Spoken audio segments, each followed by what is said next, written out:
Hi, and welcome to Crash Course Cryptozoology. Today I would like to discuss a particular topic in cryptozoology that has not received much attention in more recent years, but however seems to persist nonetheless. In fact, the significant takeaway from this subject is its relatively hidden persistence. That is to say, I would like to discuss sightings, both past and present, of the American kangaroo.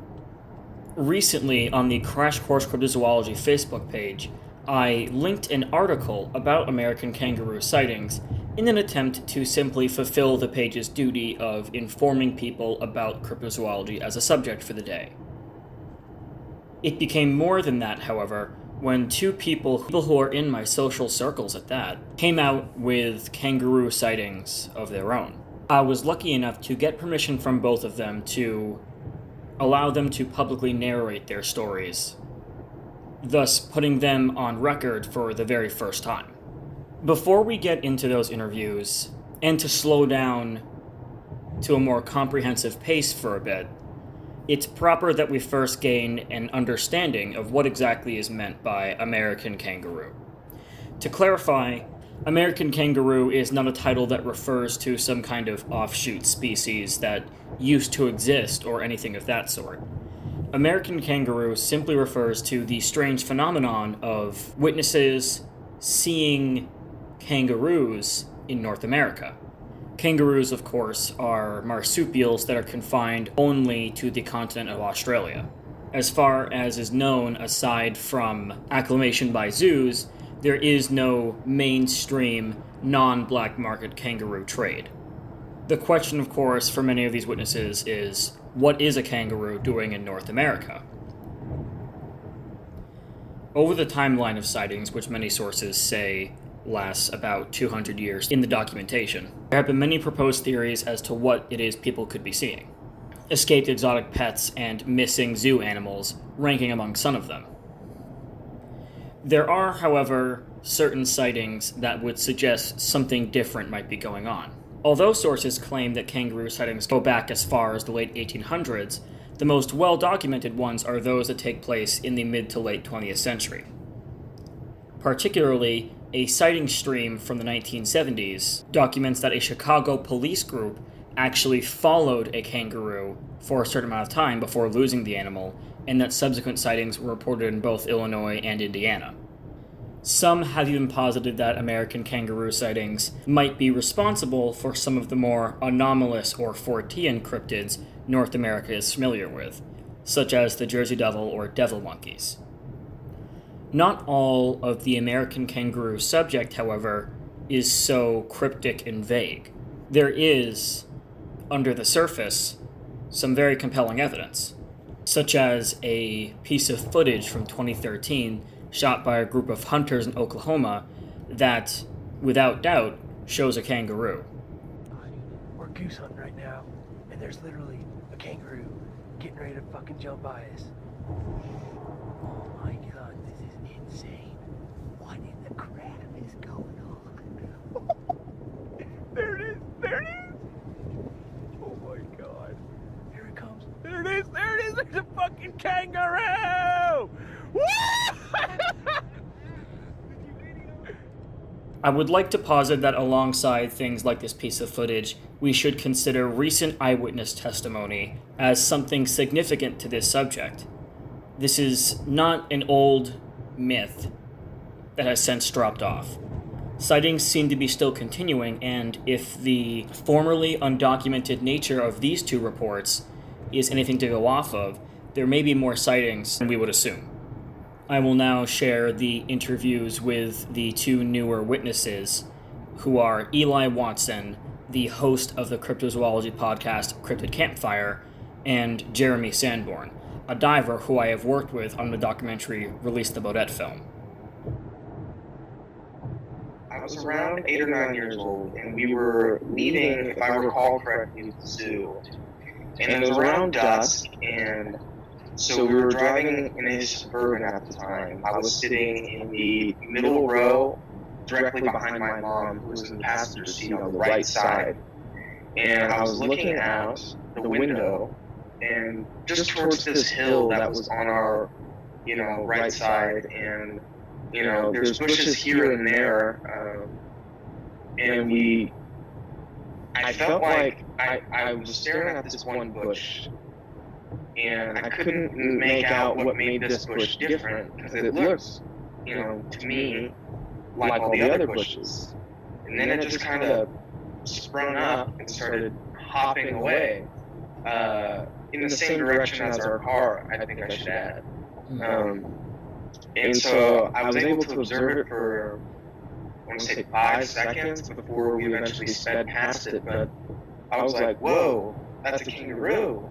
Thinking in my head, and my mom echoed that statement out loud. She was like, oh shit, it's a kangaroo. And, if I had to guesstimate how far away it was, I would probably say, about 100 yards. It wasn't very close. It wasn't very large either. I'm not exactly an expert in how large kangaroos are, but it didn't look too much bigger than the bushes that were around. It was definitely significant enough for it to stand out to us, but it also did really blend in with the kind of the other bushes. It's like a tannish gray. It's kind of like this dead bush color, I guess, to describe it. Right. Now, the whole setting being just 5 seconds long, were any of the other details that you could see on it, or was it just kind of this quick incident altogether? It was just a quick incident. I mean, I thought I saw a tail. The legs were what stood out to me a lot. As far as the head goes, I don't really remember seeing much of the head. I just remember seeing it hopping, which is why I thought it was a kangaroo. I think that's why my mom thought it was a kangaroo. But yeah, I don't know. It was definitely strange and interesting. And this was far away from the zoo you mentioned, right? Yeah, I think this is about 30 or 40 miles away from the zoo. Yeah, not a place you'd expect to see the kangaroo. I think still in the. Yeah, definitely not a place you would see a kangaroo. I don't think Southern California, San Diego, is home to kangaroos. It's pretty much not, from what we know. Yeah, exactly. That was the conclusion of Eli Watson's interview. I will now play the audio from Jeremy Sanborn's interview. So I was coming home, and it was Washington Street, Leominster, and there's not a lot of huge woods around. Like if you go and walk in a couple roads, you can come out to some woods, but there's nothing really so I'm pulling in, and there's a double garage down in the back. At the edge of my headlights on the left side, also I see the sheet, and it was just there, and then gone, and it moved weird, like you think something would jump. But the first thing that came to my mind, I don't know why, was freaking kangaroo.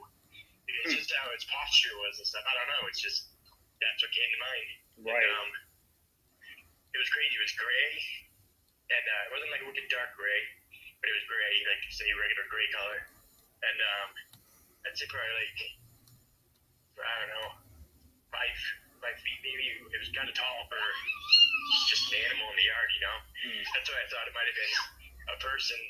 Wasn't really too personish, It kind of just went, disappeared in a second. It was just there and then gone.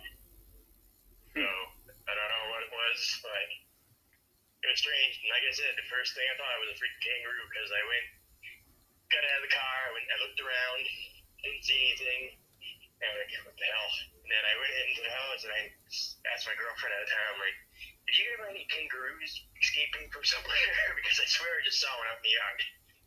And she remembers it too. I talked to her the other day. And I don't know, man, it was weird. Yeah, it sounds weird. Yeah, I mean, like I said, I would have, at first you would think, all right, person. But, in the fraction of a second I did see, I thought, there's someone in my yard. just how it moved and the way it looked, it just all of a sudden, like, kangaroo just came into mind. So, I don't know. Yeah, it was strange. I mean, it was something. I don't know if it was a person all dressed in gray and they jumped, and they were kind of thick too. It wasn't like anything small. It was like a decent sized figure. And so, yeah, but then I was with one of my buddies like a couple years ago, and he's talking to me, and he goes, and he's leading up, the story. He says he's driving, and all of a sudden this thing jumped in the road. And I'm like, did you see a fucking kangaroo? He said, yeah, dude, I swear it was a kangaroo. It jumped across the highway, the road, and jumped over the barrier. And he's like, it was a kangaroo. And I'm like, I thought I saw a kangaroo too.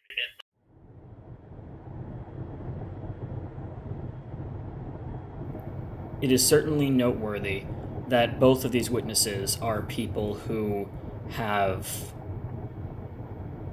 people in their lives that were either at or afterwards were able to corroborate the sighting in some degree. What exactly this means cannot be said for sure yet. These are not individuals who are prone to making up sightings. I see no reason to come to the conclusion that they would be dishonest about this. Both of them being relatively humble in their telling of the story as much as was necessary. The subject of American or phantom kangaroos is a very strange one, not only by the fact that kangaroos themselves are rather strange animals, but by the fact that of all places to see one, North America is certainly one of the strangest. And I would love to know what all of you think of these phantom kangaroo sightings. Or, perhaps, if any of you have your own stories to share. That being said, until next time.